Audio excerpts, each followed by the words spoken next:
SGC here, and we're back for comics time. First up, we got Star Wars 15. Finally done with the Vader down thing, and it was amazing, awesome stuff.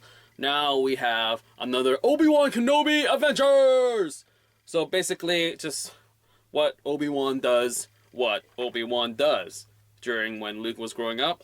Very interesting in terms of just really fits the tone and atmosphere of the actual episode 4, because you really think, what was Obi-Wan doing from episode 3 and 4? Did he really protect Luke all that time? Guess he did, according to Jason Aaron.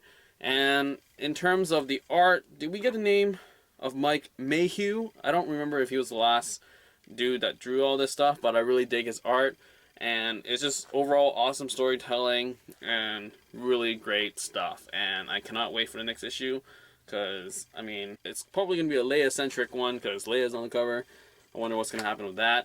I mean, now it's really interesting in terms of just where Star Wars is going to go. Is it going to jump all the way to Empire Strikes Back, or what have you? Because I really dig the whole thing between episode 4 and 5. Will it go beyond episode 6? Who knows? But anyway, can't wait for the next issue. Next up, Batgirl 47. We have a dual artist tag team this time around, and also we got Bluebird or Bird or what's her face, I don't know, Bluebird. I was right. And interesting concept. I don't know how she became to be, because I stopped reading Batman, the main title, because it just stopped.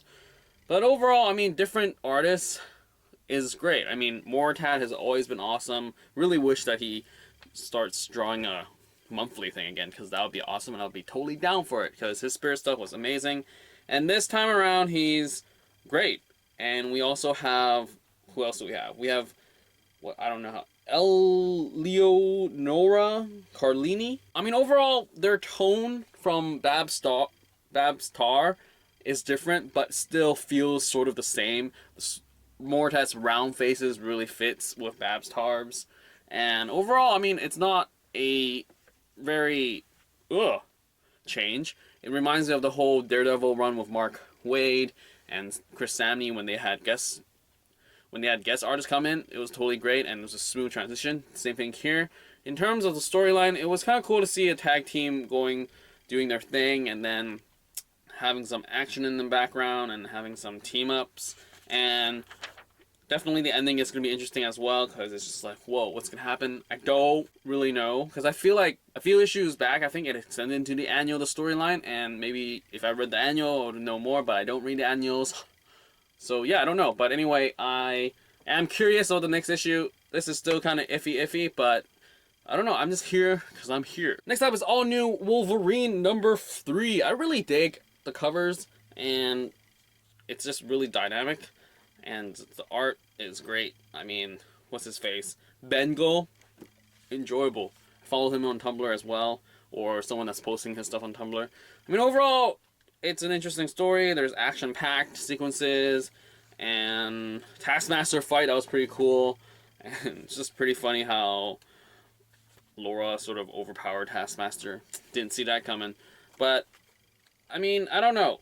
I feel like I'm staying just because it's new, and it is a $4 comic. I don't know if I'll stay longer than that, but we got a Doctor Strange cameo, so that's kind of fun, so I wonder where that's going to go. But overall, I enjoy it for what it is, but it's not like, oh my goodness, amazing. I do enjoy it. I don't know, now I feel like I'm talking in circles. I enjoy it, but it's not like, must watch, must read, all the time sort of thing. But I mean, like, oh, all new Wolverine, great stuff. I do look forward to the next issue. I want to see how it goes, how it's going to end this arc anyway. But I mean, it's not how I feel about the image. Image stuff is just like, I can't wait for the next issue all the time. Wolverine here is just like, oh, sure, next one, great, I guess. Next up, I Hate Fairyland number 4. Great issue again. And though it is kind of getting a little bit repetitive with the whole first person narrates and then they die. But overall, I mean, the art, as always, is great. The costume designs and the monsters designs, concept designs, just great stuff, really great. Skottie, I'm so glad he's working on this, and now it seems like everything's going to be escalating, because it seems like she's going straight to hell, and I can't wait for that. And yeah, decent book, can't wait for the next issue. Up next, all new Hawkeye. Back and forth, story sort of finished. It's interesting how old man Hawkeye, old man Clint sequences are kind of really rough, and then the present day sort of thing totally reminds me of the whole David Aja and Matt Fractions series. I mean, Ramon Perez art, I definitely feel this one was the strongest in terms of the present day stuff. The past has been sketchy, and I'm like totally fine with that. But then I think the previous two issues, it seems like it's very rough still. But I really dug this issue, and I wonder where it's gonna go next.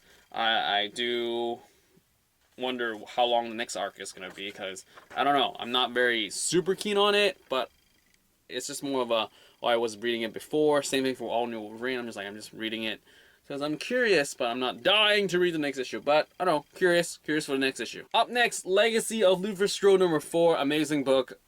It's just crazy. Storytelling with him whispering that scene with that dude, and now we know what's happening.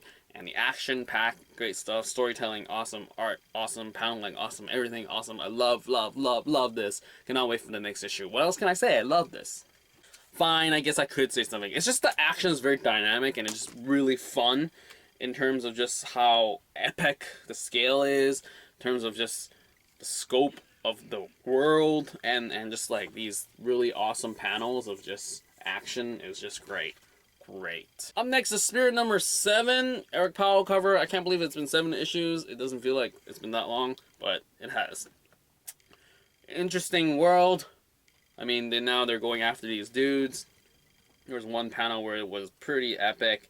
I mean, basically we see them working as a team, and it's really fun, and everyone just freaking out who Mikado Vass is, and the revelation at the end is nuts. And this panel was really cool. Just getting owned was just great.